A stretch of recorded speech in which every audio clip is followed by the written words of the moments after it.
Thank you for being here. I've been working only one time, in fact, with Randa, so thank you for having me back into this capacity. I work for the division of investment, so I will be talking about investment. So what is foreign direct investment? Anybody wants to jump in it? Help me out? So, FDI, foreign direct investment, is a long-term investment made by a company, which is usually called multinational, M&E, from one country into a business of another country, which is usually called the host economy, and typically involves the acquisition of a stake of at least 10%. Why 10%? Because 10% allows the multinational to decide on the policies and on the production of the foreign affiliates. The main two types of FDI are through greenfield investment, so going in a foreign country, setting up your facility, your production facilities or sales offices, or through mergers and acquisitions, so going on the public market and buy stocks and shares of stocks of existing firms. So why typically countries compete or are willing to attract FDI? Everybody talks, let's foreign investors come and save us, basically. But what is the expectation from FDI? Employment,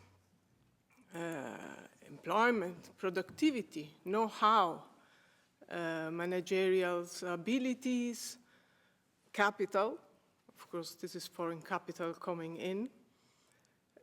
Help into joining global value chains in foreign markets. Help into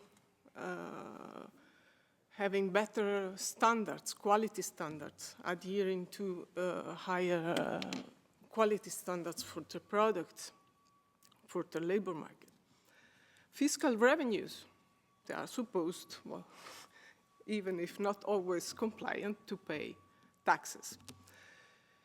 Then what we ask is, do they also, on top of all this, transfer some non-economic values?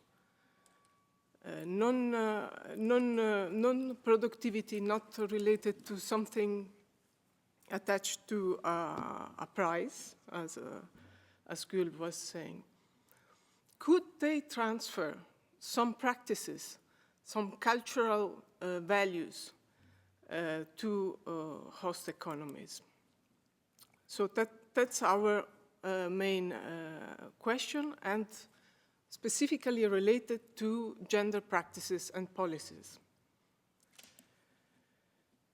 So whenever we talk about FDI, you have many, many entities involved. You have the headquarters, the multinational, which is in the home country or sending country. Then you have the foreign affiliate in the host economy. You have the local business. And you have these international agreements and trade flows and investment flows among nations. So what are the main channels for a multinational sitting in the US to impact on some business in Uganda or somewhere in Africa?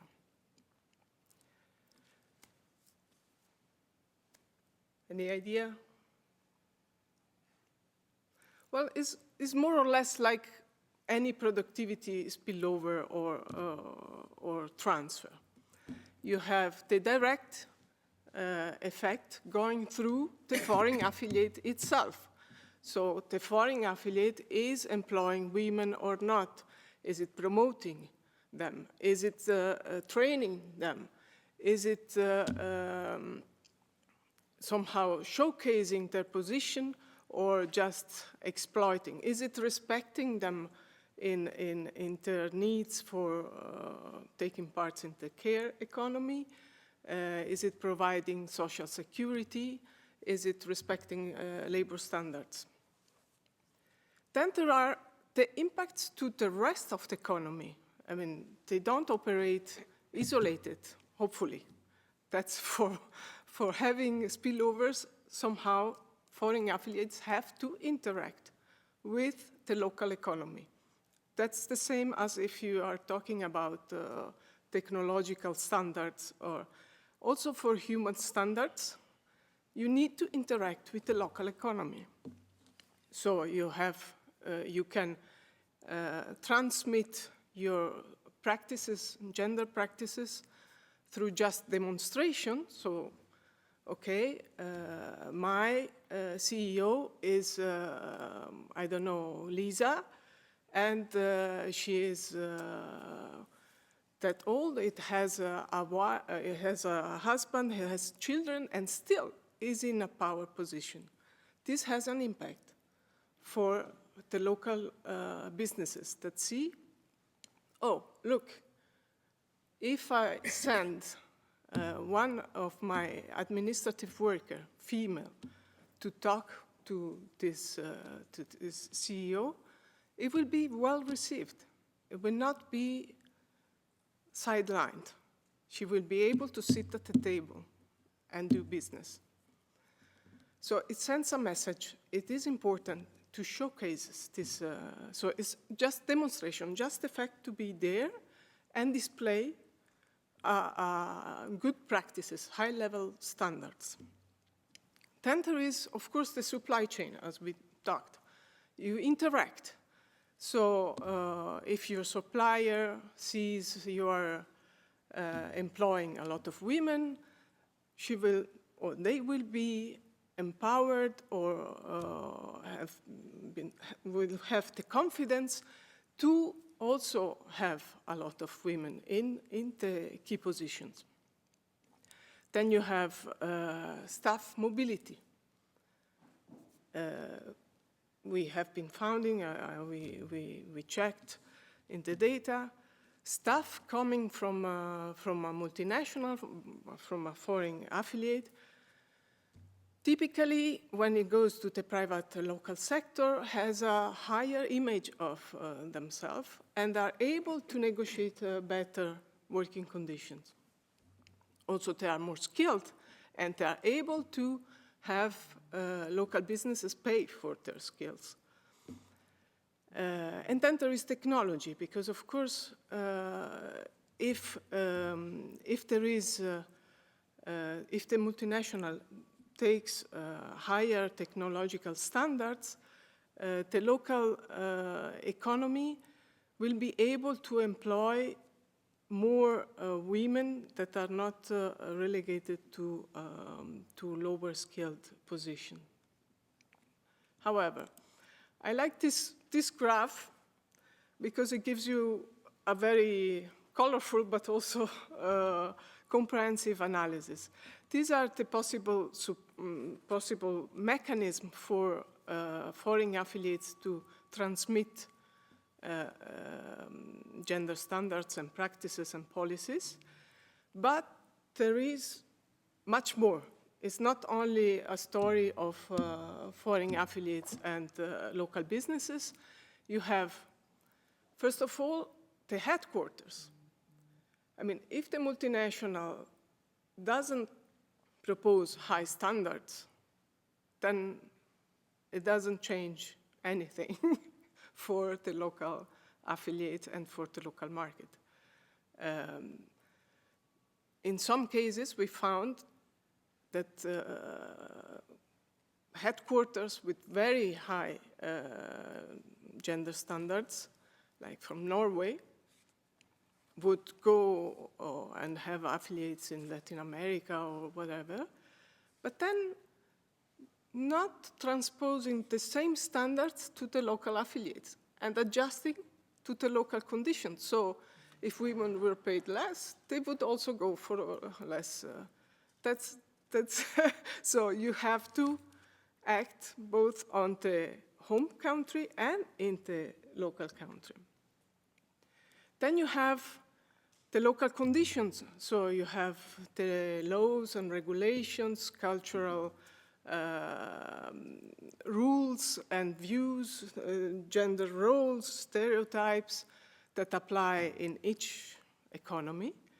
You have the business environment, the human rights. You have then also the international standards, the conventions, the agreements, investment agreements, trade agreements, that can and are starting to mention also the gender dimension. This work, especially for investment agreements, is very, very, at the beginning, is very small. There are only a handful of agreements that include gender norms in the wording of the agreement, but it is a beginning. And then there are multinationals and how they report on their standards.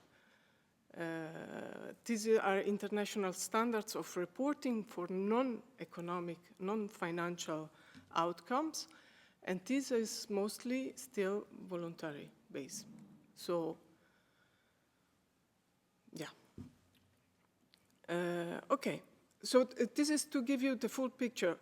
There are spillovers, there are positive transfer of gender, high quality gender norms, but there are many, many conditions for this to happen, starting from the home country to the host one, and the international relations and rules for this to happen. So the first thing we went to see, are multinational effectively better or have higher standards than local ones? So we used data from the World Bank, from this enterprise surveys. And in most regions, yes, they have a higher share of women employees. This is one of the few statistics available, and that's another issue about talking about gender in the economy. It's really hard to know how many women work in a company. I think this should be a common statistics. It is not. You see, less than 50% report on women's employees.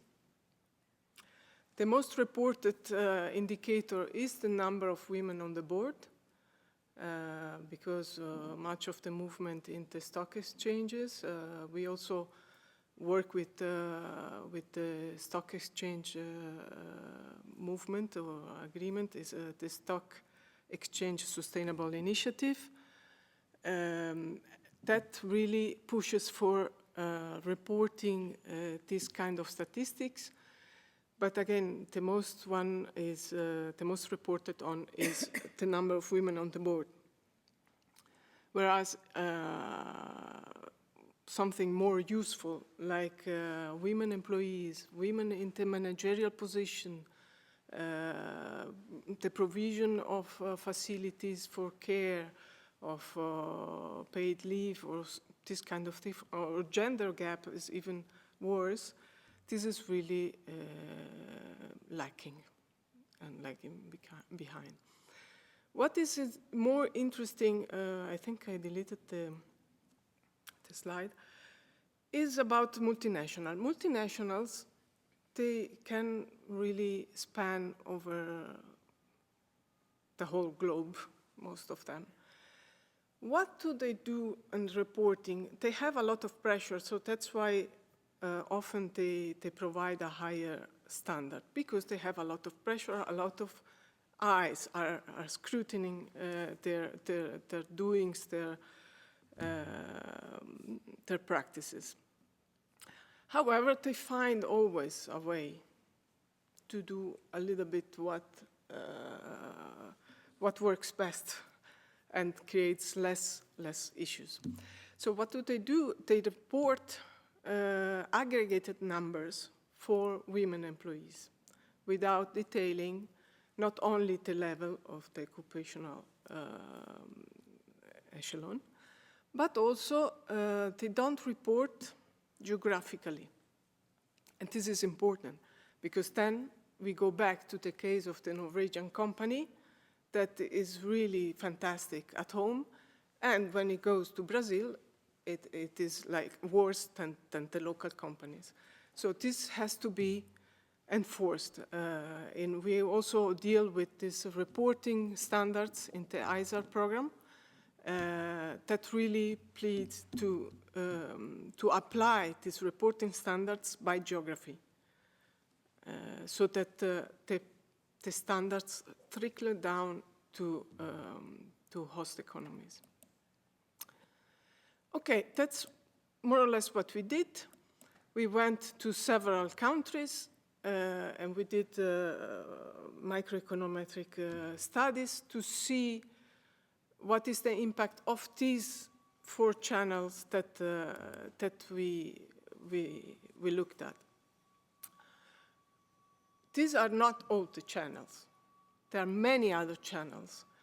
The most important of it is income. There have been studies showing that a multinational coming into remote areas of India and providing women with enough income to have mobiles or having enough power to negotiate with the local government to have street lighting had an increase, a crazy impact on the rate of rapes or violence of women. It decreased substantially by half the rate of violence on women in that area because women had light, had the phone to call for help. It worked, and the rape went down. And other also impacts that go through, I don't know, social infrastructure, as Gul was mentioning before. Often multinationals have the power to enforce local authorities to provide health care or hospitals or facilities, or in cases they provide themselves, that greatly affect the life of women, although this is really limited to some cases. Okay, these were the countries we took in consideration for our study. As I said, for what regards the supply chain, we were in the garment and textile sector in Bangladesh. The spillovers were really strong, both because the sector is mostly a women sector, so they have a lot of employee from female employees, but also because it was possible to see the supplier, direct suppliers and indirect supplier. So we could really identify the impact of supplying an M&E. And this worked especially for administrative workers that were more comfortable into dealing with other females, and thereby they quickly hired more women into administrative positions. Okay, so as we saw before, there are many issues, many conditions that have to be in place for this to happen.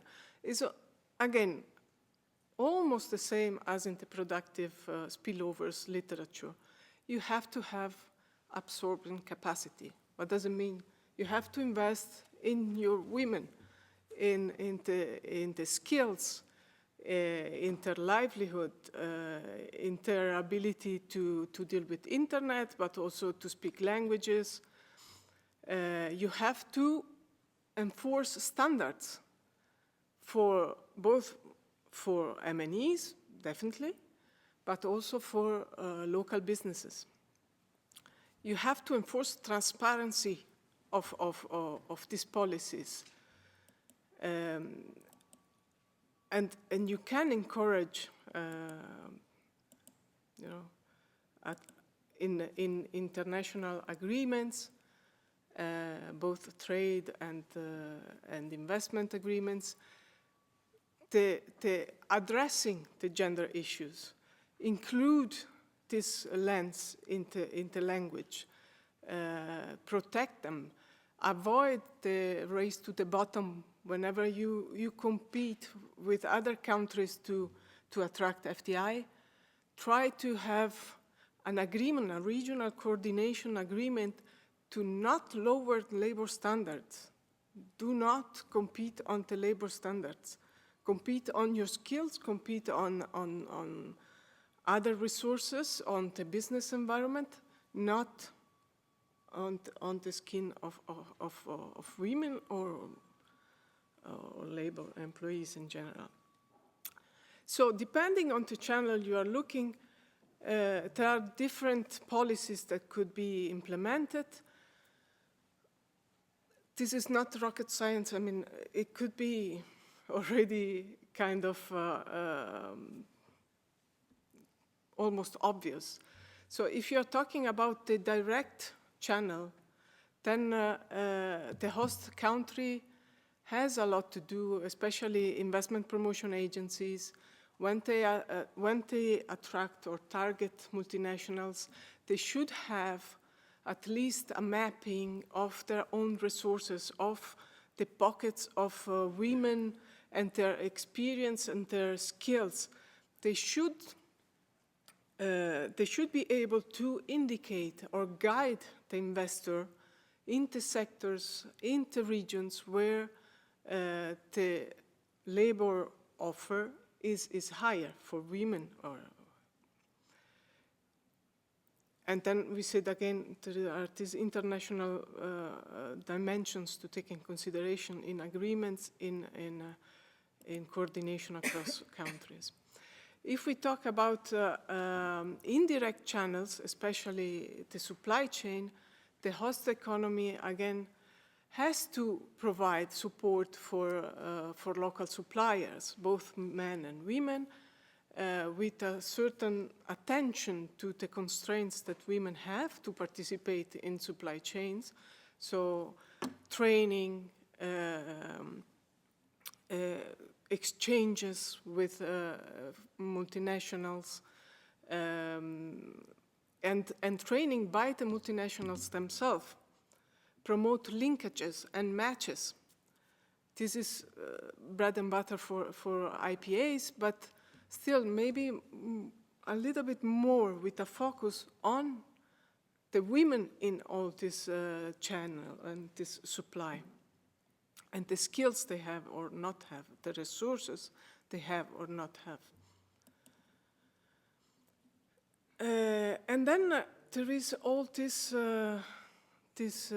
action that should be done, and I already talked a lot about being transparent, promoting, showcasing women in important positions. I mean, if Sheryl Sandberg is a corporate officer at Meta, has more of a value than my mom working in the post office, right?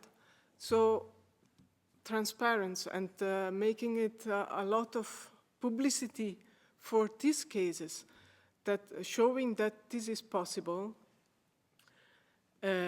Promote programs of exchanges with local affiliates to see different practices, human resources practices, exchanges and trainings.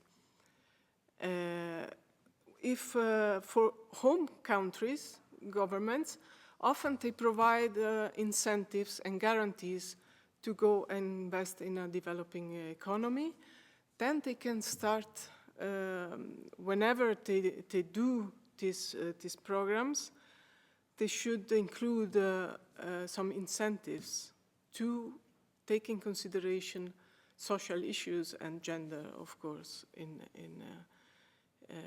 these cases. There was a very insightful example from the Netherlands. They would set up dialogue tables between their multinationals and local stakeholders to see how they could best match and have the best outcome of this investment, not only for productivity and the economic output, but also for the social stakeholders. Voila, I think I said more or less everything. I hope it was not too long. If you have questions, I'm here.